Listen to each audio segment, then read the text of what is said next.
Hello, it's the morning, and before I get ready for work, I wanted to read this.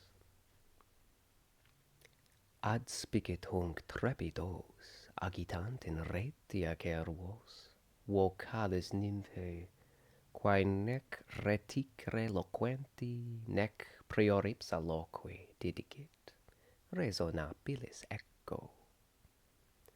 Corpus ad huc echo, non vox erat et tamen usum, garrula non alium, quam nunc habet, oris abebat. Redere de multis ut verba novissima posset. Fecerat hoc Juno, quia, cum deprendere posset sub Iove saepe suo nymphas in monte jacentis, illa de longo prudens sermone tenebat, dum fugerent nymphae. Postquam hoc Saturnia sensit, huius aet linguae quassum delusa potestas parva tibi dabitur, vocisque brevissimus usus. Reque minas firmat. Tanto aec in fine loquenti ingeminat voces auditaque verba reportat. Ergo binarcissum per devia rura vagentem, vidit et incaluit, sequitur vestigia furtim, quoque magis sequitur, flamma propiore calescit. Non aliter quam cum summis circum litat aedis, ad motas rapiunt vivacia sulpra flammas. O quotiens voluit blandis accedere dictis, et mollis ad hibere preces. Natura repugnat. Nec sinit incipiat, sed quod sinit, illa paratas expectare sonos, ad quos sua verbe remittat. Forte puer comitum seductus ab agmine fido dixerat, quis adest? Et adest, responderat echo. Hic stupet, ut quaciem partes demitit in omnis, voce veni magna clamat, vocat illa vocantem. Respicit et russus nullo veniente, quid inquit me fugis, et totidem quod dixit verba recepit. Perstat et alternae captus imagine vocis. Huc queamus, aet. Nullique lebentius umquam responsura sono, queamus retulit echo. Et verbis favet ipsa suis egres aquae silva ibatut iniceret sperato brachia colo, ille fugit fugiensque, manus complexibus aufer ante aet emoriar, quam sit tibi copia nostri. Retulit illa nihil nisi sit tibi copia nostri. Spreta latet silvis pundibunt aquae frontibus ora, protigit et solis ex illo vivit in antris. Sed tamen haeret amor, crescitque dolore repulsae, extenuant vigiles corpus miserabile curae, adducitque quote macies et in aere succus. Corporis omnis habit, vox tantat quosa supersunt, vox manet, ossa ferunt lapidis traxisse figuram. Inde latet silvis, nullo quin monte videtur, omnibus auditur, sonus est, qui vivit in illa.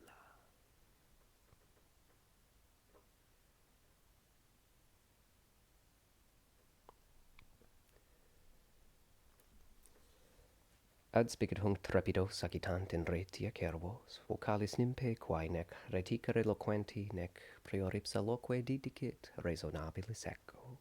She saw him there among the trees, spooking the deer into his nets. Echo, that talkative nymph. she who could never refuse a conversation, nor could she before, when she could, still speak on her own. Corpus ad hoc echo non voxerat et tamen usum garula non alium qua nunc abetori sapebat. Redere de multis ut verba novissima posset.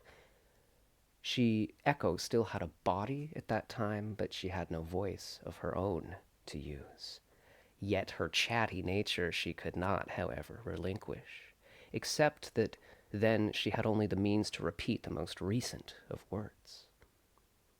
Fecerat hoc Juno, quia cum de prendere posset sub Jove saepe suo nymphas in monte Iacentis, illa de longo prudens sermone tenebat, dum fugerunt nymphae. Juno made her that way, since when each of the nymphs repeatedly in turn lay themselves open on the mountain beneath her husband Jove, meanwhile, Juno was Echo was distracting Juno the whole time with her chatter until the nymphs could flee. Postquam hoc Saturnia sensit, huius ad linguae quasum delusa potestas parva tibi dabitur vocisque brevissimus usus. After Juno perceived this, she said, "For such a tongue as that, as yours, by which I've been deluded, now only the slightest ability and briefest of use should be left for you." Reque minas firmat. Tanta haec in fine loquenti ingeminat voces auditaque verba reportat. And her threat was made manifest. Now, any voice nearby Echo, as soon as it's finished speaking, will hear a twin voice repeat its final few words.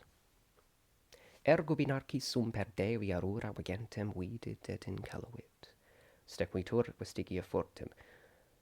And so when she saw Narcissus there wandering about the forest, she saw him and she grew hot, and she sneakily followed his footsteps. Quoque magis sequitur flamma probiore calescit. Non aliter quam cum summis circum litataidis ad mortas rapiunt vivacia sulpere flammas. The more that she followed, the more that she fanned the flames within. Not unlike when a weary altar gets lowered too close to the coals, and that movement snatches up living flames from the sulfur.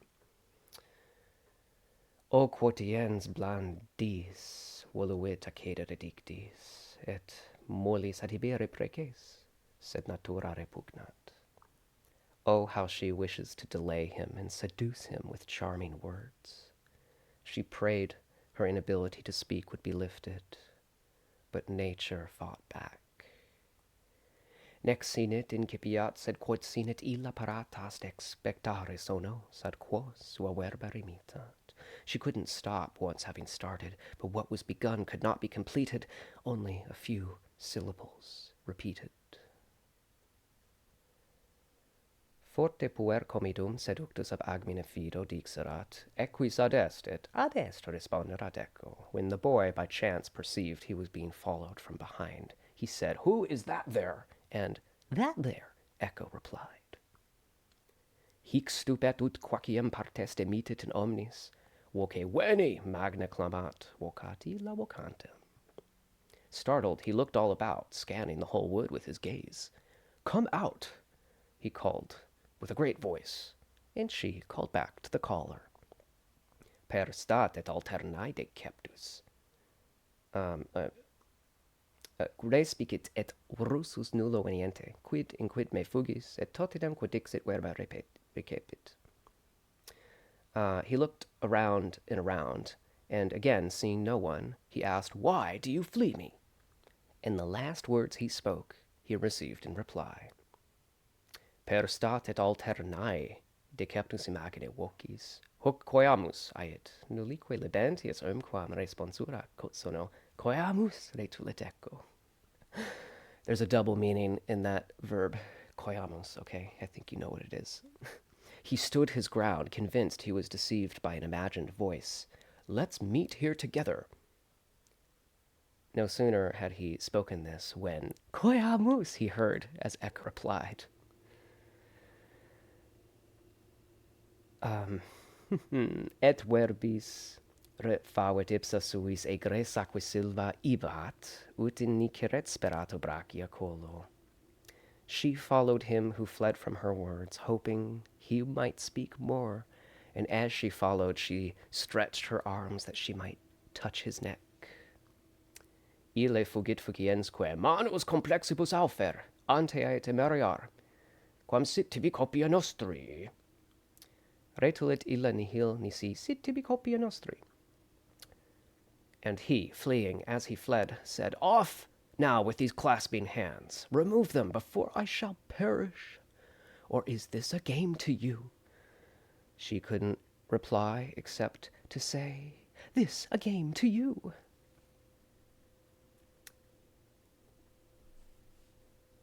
Spreta latet silvis pundibuntaque frantibus ora pro dicit ect solis ex illo vivit in antris, sed tamen haeret amor, crescitque dolore repulsae, extenuant vigiles corpus miserabile curae, adducitque cutem macies et in aere succus, corporis omnis abit, vox tantat quosa supersunt, vox manet, ossa ferunt lapidis traxisse figuram. After he had fled away from her in the forest, she, rejected in face and countenance, she shamefully fled from the sun, and she came eventually to live alone in a cave. But yet her love still clung, and it grew, as did the anguish of her rejection, until her very limbs fell off from her body from miserable sorrow. Sorry, this shouldn't be fun. I shouldn't be laughing at that line. I just find it funny. Corporis omni. Her hair turned to dust. Her teeth turned to quartz, and her saliva to hang on. Her hair turned to sand. Her teeth turned to quartz. Her saliva turned to air. All vestiges of her body had left. Only her voice and her bones remained. Vox manet ossa ferunt lapidis traxisse figuram. Inde latet silvis nullo quin monte videtur omnibus auditur, sonus est qui vivit in illa. Now only her voice remains, as her bones eventually turn to stone, now hidden within spaces of the mountain and the forest. She is seen by none, yet heard by all, as the sound which lives on in her name.